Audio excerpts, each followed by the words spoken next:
بسم اللہ الرحمن الرحیم. السلام علیکم.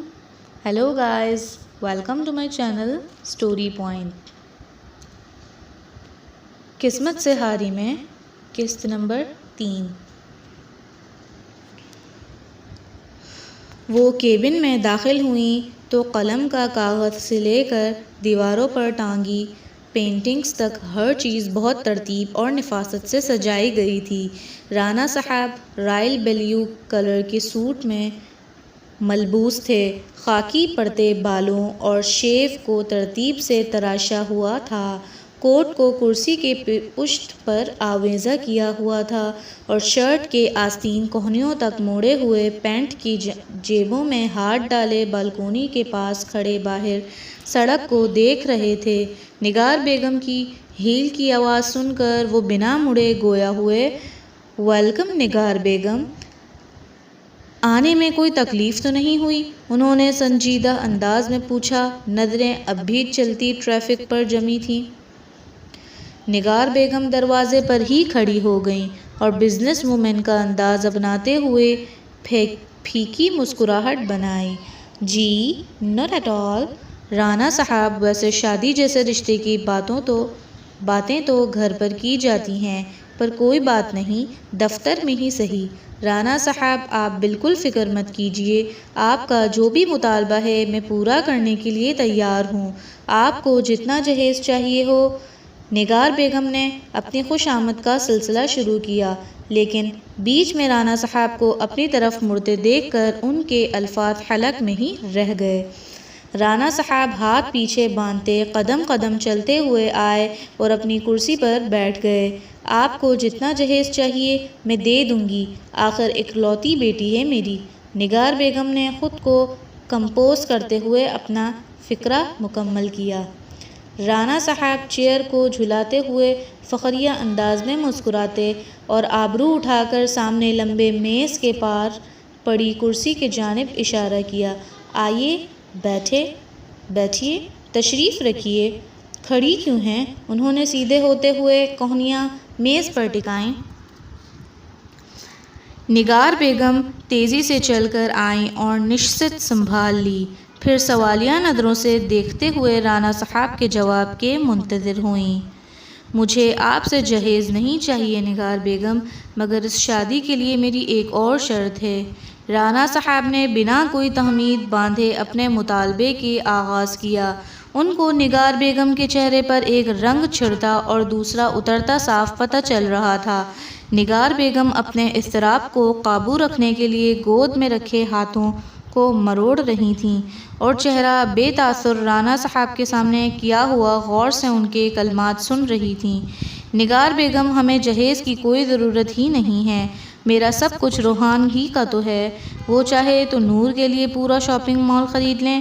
لیکن رانا صاحب کو اچانک یاد آیا انہوں نے نگار بیگم کی خاطر داری کی ہی نہیں. انہوں نے اپنے مزاج دوستانہ بناتے ہوئے پوچھا، بائی دی وے کیا لیں گی آپ؟ چائے، کافی، ٹھنڈا؟ رانا صاحب انٹرکام دبانے لگے تھے کہ نگار بیگم نے انہیں کوئی بھی تکلف کرنے سے منع کر دیا اور پھیکی مسکراہٹ بناتے ہوئے آگے ہو کر بیٹھیں. رانا صاحب نے ان کی مرضی کا احترام کرتے ہوئے انٹرکام سے ہاتھ ہٹایا اور اپنے سامنے پڑے پانی کے گلاس سے ڈھکن ہٹا کر گلاس نگار بیگم کے آگے رکھ دیا اور ان کی آنکھوں میں آنکھیں ڈال کر پھر سے اپنی گفتگو جاری رکھی. نگار بیگم، میں اس شادی کے لیے تب ہی راضی ہوں گا جب آپ کرن کی شادی مجھ سے کروا دیں گی. رانا صاحب نے آخری جملہ کے ایک لفظ پر زور دے کر کہا اور آنکھیں نگار بیگم پر ہی جمائے رکھ کر ٹیک لگائے اور پھر سے کرسی چلانے لگے. ایک پل کے نگار بیگم کو سوچ میں اپنا گلا سوکھتا ہوا محسوس ہوا. ان کے ہاتھوں میں لرزش ہونے لگی. انہوں نے پانی کا گلاس اٹھایا اور 2 گھونٹ پیے. اے سی کے ٹھنڈے کمرے بھی ان کو پسینے آنے لگے. لیکن رانا صاحب، کرن میری سگی بیٹی نہ صحیح مگر میری بیٹی جیسی ہی ہے. نور سے 1 سال ہی بڑی ہوگی اور آپ سے شادی نگار بیگم نے وضاحت پیش کرنا چاہی، جس پر رانا صاحب کے آبرو تن گئے اور جبڑے سخت کر لیے تو نگار بیگم چپ ہو گئیں اور جعلی مسکراتے ہوئے پلکیں جھپکائیں۔ رانا صاحب ان کی وضاحت سے محظوظ ہوئے اور اپنی جگہ سے اٹھ گئے۔ کھڑکی کے پار اپنے ساری قدرت کے ساتھ چمکتے ہوئے سورج کو دیکھا۔ آپ کو کرن سے اتنی ہمدردی کب سے ہونے لگی؟ کل تک تو آپ اس سے جان چھڑانے کی کوشش کرتی رہی ہیں اور آج اس کے حق میں بول رہی ہیں، اور ویسے بھی آپ کے مرحوم شوہر نے اپنی وصیت میں اس کی پڑھائی اور شادی ہونے تک کی ہی رقم لکھی ہے نا، تو اس شادی سے آپ کے پیسے بچ جائیں گے، آپ کو اس پر اور خرچہ نہیں کرنا پڑے گا جو آپ مجبوری کے تحت کرتی آ رہی ہیں۔ رانا صاحب قدم قدم چلتے اپنی بات جاری رکھے ہوئے نگار بیگم کی طرف آئے اور استحضیہ مسکرا کر نگار بیگم کو دیکھا۔ نگار بیگم اپنے بارے رانا صاحب کے منہ سے اتنے سچ سن کر پریشان ہو گئی تھیں۔ میں تو ان سے آج سے پہلے صرف ایک دفعہ ملی ہوں، پھر یہ اتنا سب کیسے جانتے ہیں؟ انہوں نے حیرت سے دل ہی دل میں سوچا۔ رانا صاحب ان کی کرسی پر جھکے اور سرد مہری سے سنجیدہ ہوئے۔ میں آپ کے سوچ سے بہت پرے چیز ہوں نگار بیگم، مجھے آپ کے اور آپ کے خاندان کے بارے میں آپ سے زیادہ معلومات ہے، اس لیے دوبارہ کبھی مجھ سے جھوٹ بولنے کی جرات مت کرنا۔ انہوں نے سنجیدگی سے تنے ہوئے اعصاب سے کہا اور واپس سیدھے ہو گئیں۔ ان کے سیدھے ہوتے ہی نگار بیگم نے پیشانی سے پسینہ صاف کیا اور خود کو نارمل دکھانے کے لیے استحضیہ ہنسی اور ہاتھ کو اٹھا کر ہوا میں لہرایا۔ وہ تو پہلے ہی کی بات تھی رانا صاحب، اب تو میں نے اسے تسلیم کر لیا ہے، مجھے اس کی عادت ہو گئی ہے، میری ساری خدمت گزاری وہی تو کرتی ہے، نگار بیگم نے لڑکھڑاتی زبان سے وضاحت دی۔ رانا صاحب واپس آ کر اپنے سیٹ پر بیٹھے اور سمجھنے والے انداز میں سر کو جنبش دیا اور کرتے دراز سے ایک چیک بک نکالی، دستخط شدہ ایک خالی چیک پھاڑ کر نگار بیگم کے آگے اچھالا۔ نگار بیگم کبھی چیک کو دیکھیں، کبھی رانا صاحب کے تاثر سراپے کو۔ رانا صاحب نے سگریٹ نکالی اور ہونٹوں میں دبا کر جلائی۔ خالی چیک ہے، اپنی مرضی کی رقم لکھ لیں، کرن کی قیمت۔ انہوں نے ہاتھ میز پر جمائے ہوئے سگریٹ پکڑے ہوئے انگلیوں سے چیک کی طرف اشارہ کیا اور پھر کش بھرنے لگے۔ نگار بیگم اب بھی ساکت بیٹھی تھیں تو رانا صاحب نے آدھے سے زیادہ ختم کی ہوئی باقی ماندہ سگریٹ بجھائی اور ہاتھ جھاڑتے ہوئے پھر سے گویا ہوئے۔ سوچ لے نگار بیگم، میرے ایک اشارے پر روحان کبھی نور کے جانب مڑ کر بھی نہیں دیکھے گا، جس کی مثال تو آپ اتنے دنوں سے دیکھ رہی ہیں، میں نے ہی اسے نور سے رابطہ کرنے کے لیے منع کیا ہوا ہے۔ رانا صاحب نے فخریہ انداز میں آبرو اچکائے۔ فیصلہ آپ پر ہے، روحان کے لیے تو مجھے نور جیسی 10 لڑکیاں مل جائیں گی، لیکن آپ کو اپنے نور کے لیے روحان جیسا پھر کبھی نہیں ملے گا۔ انہوں نے بات کرتے کرتے قلم دان سے قلم نکالا اور نگار بیگم کو پیش کیا۔ نگار بیگم شش و پنج میں مبتلا ہو گئی تھیں۔ وہ نور کی خوشیاں تو چاہتی تھی، لیکن اتنی بھی ظالم نہیں تھیں کہ کرن کو اندھے کنویں میں پھینک دے۔ رانا صاحب نے ان کے لیے کوئی اور آپش دسترس میں نہیں چھوڑا تھا، اس لیے وہ آگے کو ہوئیں اور جھجکتے ہوئے رانا صاحب کے ہاتھ سے قلم اٹھا لیا۔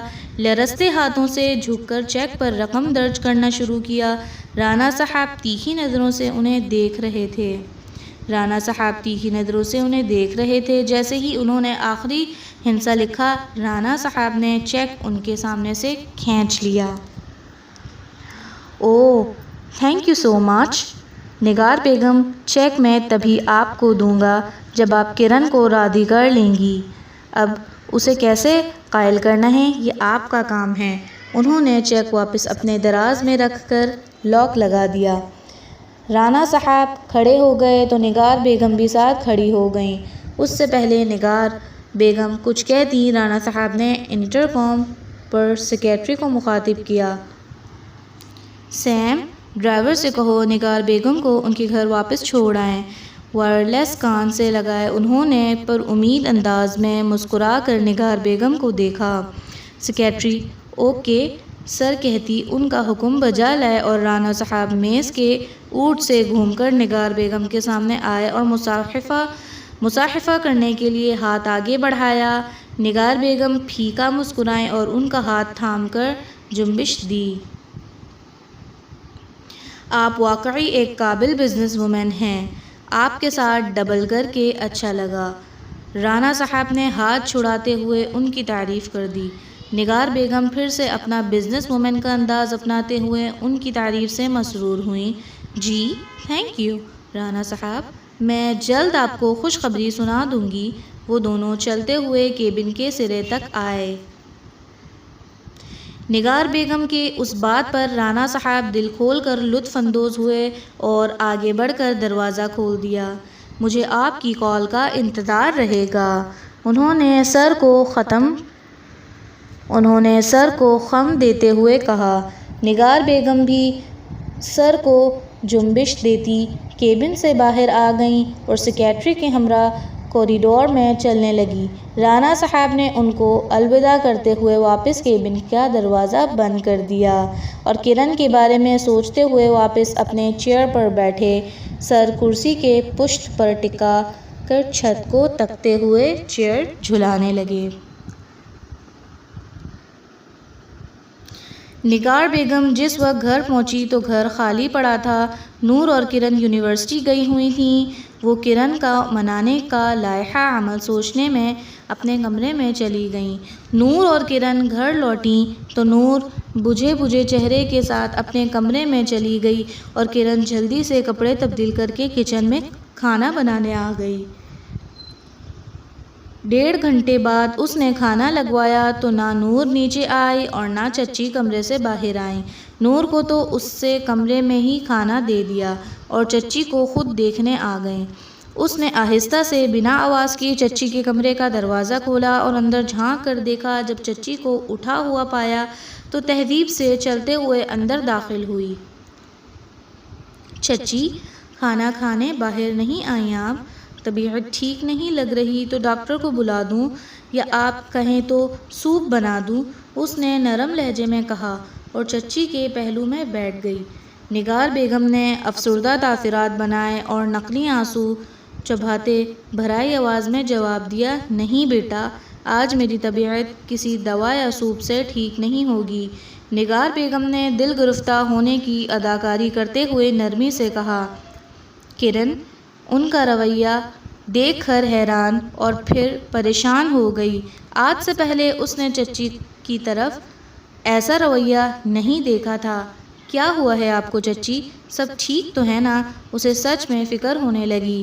نگار بیگم نے اپنی اداکاری کے جوہر دکھاتے ہوئے گیلی سانس اندر کھینچی اور آہ بھرتے ہوئے نظریں نیچے کر لیں۔ ایک بہت بڑی آزمائش آ گئی ہے مجھ پر، سمجھ نہیں آ رہا کیا کروں، کس سے کہوں۔ انہوں نے کرن کا ہاتھ اپنے ہاتھ میں لے لیا۔ ان کے ڈرامے سے انجان کرن کو نگار بیگم پر ترس آنے لگا۔ اچانک سے وہ اسے بہت بے بس نظر آئی۔ کیا بات ہے چچی؟ مجھ سے کہیے، میں آپ کی کوئی مدد کر سکتی ہوں کیا؟ کرن نے ان کے ہاتھ پر ہاتھ رکھ کر دلاسا دینے والے انداز میں کہا۔ نگار بیگم کو شکار پھنستا ہوا محسوس ہوا۔ اپنی مسکراہٹ دبائے ہوئے انہوں نے مگرمچھ کے آنسو سے بھاری آنکھیں اٹھائی اور کرن کے رخسار پر ہاتھ رکھا۔ اب تو صرف تم ہی مدد کر سکتی ہو میری بیٹی، تم تو جانتی ہو روحان نور سے بات نہیں کر رہا۔ وہ گھما پھرا کر بات کر رہی تھی اور کرن کو چچی کے اچانک بدلے ہوئے انداز سے کھٹک ہو رہی تھی۔ آپ اس لیے اتنی پریشان ہیں؟ فکر مت کیجیے چچی، میں نور کو سمجھاتی ہوں اور مجھے یقین ہے روحان جلد واپس آ جائے گا، اس نے چچی کو تسلی دیتے ہوئے کہا۔ نگار بیگم نے اس کی معصومیت پر سر ہلا دیا۔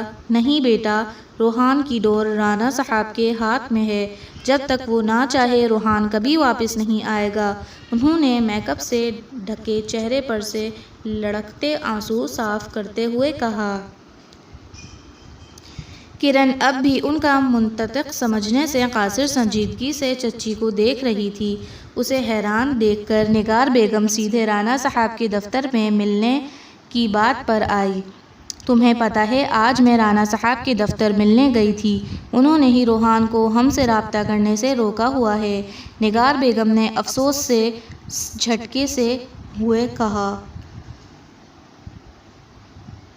کرن اس بات پر شاکڈ ہو گئی۔ کیا؟ پر کیوں؟ اس کے آگے وہ کچھ کہہ نہ سکی۔ وہ پوچھنا چاہتی تھی کہ کہیں انہوں نے رشتے سے منع تو نہیں کر دیا، لیکن پوچھنے کی ہمت نہ کر سکیں۔ اس رشتے کے لیے انہوں نے ایک شرط رکھی تھی۔ نگار بیگم نے پلکیں اٹھا کر کرن کے تاثرات بغور مشاہدہ کیے۔ وہ بالکل ساکت بیٹھی سوالیہ نظروں سے انہیں دیکھ رہی تھی۔ ان کی شرط ہے یہ کہ مجھ سے تو کہاں بھی نہیں جا رہا۔ نگار بیگم نے جھوٹی بے بسی سے سر پکڑ لیا۔ کرن ان کی حرکات سے بے چین ہو رہی تھی۔ وہ آگے کو ہوئی اور چچی کے کندھے پر ہاتھ رکھا۔ کیسی شرط چچی؟ بتائیں نا، اس نے دھڑکتے دل کے ساتھ پوچھا۔ آنکھیں بنا جھپکائے چچی پر مرکوز کی تھیں۔ بیٹا، رانا صاحب کی شرط یہ ہے کہ وہ روحان اور نور کی شادی تبھی کروائیں گے جب تم ان سے شادی کرو گی، نگار بیگم نے سنجیدگی سے کہا۔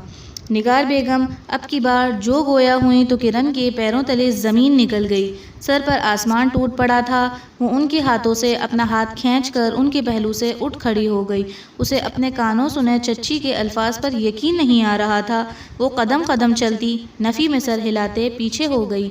نگار بیگم نے اسے پیچھے جاتے دیکھا تو جھٹ سے کھڑی ہو گئی اور کرن کو بازو سے پکڑ لیا۔ یہی، بالکل ایسا ہی ہر رد عمل میرا بھی تھا۔ میں نے انہیں سمجھانے کی بہت کوشش کی، لیکن وہ اپنے فیصلے کے بہت سخت تھے۔ انہوں نے میری ایک نہیں سنی۔ چچی نے کرن کو پکڑ کر اپنے بیڈ پر بٹھایا اور خود بھی ساتھ بیٹھ کر مضبوطی سے اس کا ہاتھ تھام لیا۔ کرن کا دل بھر آنے لگا۔ اس کا وہاں سے بھاگ جانے کا دل کیا۔ وہ اس کے آگے کچھ سننا، کچھ جاننا نہیں چاہتی تھی۔ اسے نگار بیگم کی ساری ترتیب کردہ پلاننگ سمجھ آ گئی تھی کہ وہ رانا صاحب کے ساتھ پہلے ہی سے سب طے کر کے آئی تھی اور اب بس کرن کو پھسلا رہی تھیں۔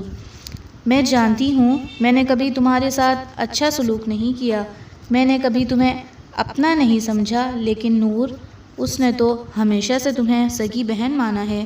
کتنا پیار کرتی ہے وہ تم سے۔ نگار بیگم نے اپنی چیک والی بات گول کر دی اور اب وہ اسے نور کے نام سے بلیک میل کر رہی تھی۔ کرن چپ چاپ مٹھیاں میچے بنا آواز سسک رہی تھی۔ اپنے آنسو کو بہنے سے روکنے کی کوشش کرتی وہ اضطراب میں لب کاٹ رہی تھی۔ میں سمجھ سکتی ہوں بیٹا، یہ بہت بڑی قربانی ہے، پر میں اپنے لیے تھوڑی کچھ مانگ رہی ہوں۔ میں مجبور ہوں۔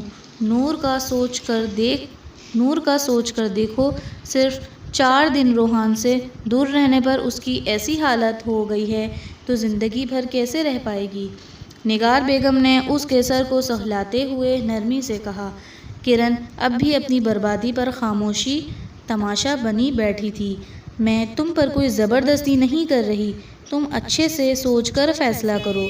یاد کرو تیرے مرحوم چچا کے تجھ پر کتنے احسانات ہیں، اور پھر نور نے ہمیشہ خود سے پہلے تمہارا سوچا ہے۔ چچی نے بلیک میلنگ کی آخری حد تک پار کر دی۔ پلیز میرے کیے کی سزا تم میری بیٹی کو مت دو۔ نگار بیگم نے یہ کہتے ہوئے ہاتھ جوڑے تو کرن نے فوراً سے ان کے ہاتھ پکڑ لیے اور 2 آنسو ٹوٹ کر اس کے رخسار پر گر گئے۔ پلیز چچی، مجھے اتنا مجبور مت کیجیے، اس نے بہتے آنسوؤں سے چہرے کے ساتھ کہا اور وہاں سے اٹھ گئی۔ نور کی خوشیاں اب تمہارے فیصلے پر انحصار کرتی ہیں، کرن نے اپنے پیچھے چچی کو بحرائی آواز میں اس سے مخاطب ہوتے سنا۔ وہ بنا مڑے ان کی بات سن کر دروازے کے پار بھاگ گئی۔ اس کے کمرے سے نکلنے کے بعد نگار بیگم نے جان چھوٹنے والے انداز میں آبرو اچکائے ہوئے ایک لمبی سانس لی، آنکھیں پونچھ کر نکلی آنسو صاف کیے اور پیر اوپر کر کے نیم دراز ہو کر بیٹھ گئیں۔ وہ اپنا کام کر چکی تھیں۔ انہوں نے کرن کی دکھتی رگ پر ہاتھ رکھ دیا تھا، اس لیے تسلی سے موبائل اٹھا کر دیکھنے لگیں۔ انہیں 100% نہ ہی صحیح 80% یقین تھا کہ کرن راضی ہو جائے گی۔ وہ ڈگمگاتے قدموں سے اپنے کمرے میں آئی اور دروازہ لاک کر کے وہی دروازے پر ہی نیچے بیٹھ گئی۔ گھٹنوں کے گرد بازو مائل کر کے اس سے سر جھکا دیا۔ آنسو تھے جو تھمنے کا نام نہیں لے رہے تھے۔ ماں باپ تو اسے یاد ہی نہیں تھے۔ اس وقت اسے سب سے زیادہ انس چاچو کی یاد آ رہی تھی۔ اسے یقین تھا اگر انس چاچو ہوتے تو وہ کبھی ایسے حالات پیدا ہونے ہی نہ ہی دیتے۔ ایک وہی اس کے سچے ہمدرد تھے، اس نے مایوسی سے سوچا۔ اگلے 2 دن تک وہ بے بسی سے سر پکڑ سوچتی رہی۔ جب کوئی حل نہیں نکال سکی تو ایک آخری امید لیے وہ اس بارے میں نور سے بات کرنے کے لیے اٹھی اور نور کے کمرے میں آ گئی۔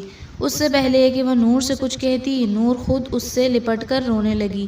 ایک ہفتے سے اس کا روحان سے رابطہ نہ ہو سکا تھا، اب اس کا پیمانہ لبریز ہو چکا تھا۔ کرن، رانا بھائی کو میں کیوں پسند نہیں آئی؟ میں انہیں امپریس کرنے میں ناکام رہی، انہوں نے مجھے ریجیکٹ کر دیا، میں بہت بری ہوں۔ روحان نے مجھے کہا تھا اگر رانا بھائی نے مجھے ریجیکٹ کر دیا تو وہ کبھی مجھ سے رابطہ نہیں کرے گا، اور اب وہی ہو رہا ہے۔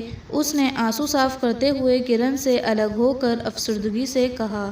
کرن یہاں نور سے اپنا درد بیان کرنے آئی تھی، لیکن نور کے آنسو کے آگے اس سے کچھ کہا نہیں گیا۔ وہ اپنے تکلیف کو صاف نظر کرتی نور کو چپ کروانے لگی۔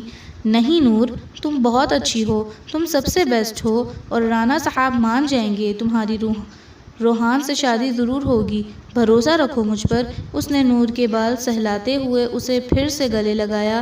ایک تمہارا ہی تو آسرا ہے کرن، تم نہ ہوتی تو مجھے کون سنبھالتا؟ نور نے زکام زدہ آواز میں اور کرن کے کندھے پر سر رکھ دیا۔ سب ٹھیک ہو جائے گا۔ اسے اپنی آواز کھائی میں سے آتی ہوئی محسوس ہو رہی تھی۔ کرن نے کرب سے آنکھیں بند کر کے اپنی پریشانی دل میں ہی دفنا دی۔ دل ہی دل میں اس نے فیصلہ کر لیا تھا کہ اب اس فیصلے کو عملی شکل دینے کی باری تھی۔ نور کو سلا کر وہ واپس اپنے کمرے میں آئی اور خالی ذہن کے ساتھ اپنے بیڈ پر لیٹ گئی۔ ویران خشک آنکھوں سے وہ چھت کو گھور رہی تھی۔ نیند کا کوسوں دور تک کوئی نام و نشان نہ تھا۔ اس نے اپنے بچپن سے لے کر اب تک کی ساری عمر کو یاد کیا، 25 سال کے ایک ایک لمحے کو اپنے ذہن میں گردانی کی اور سوچا آج تک اس کو سکون اور خوشیوں کے کتنے پل ملے ہیں، اور جواب ندار رہا۔ اسے اپنے آپ پر افسوس آیا، وہ مایوس سی خود پر ہنسی۔ بیڈ پر سے اٹھ کر وہ کھڑکی کی جانب آئی اور تاریک آسمان کو دیکھا۔ آج چاند نہیں تھا اور ہلکے بادلوں کی وجہ سے ستارے بھی دھندلے نظر آ رہے تھے، بالکل اس کی اپنی زندگی کی طرح۔ اسی طرح سر اوپر اٹھائے وہ اللہ سے شکایت کرنے لگی کہ اس نے اسے ایسی زندگی کیوں دی؟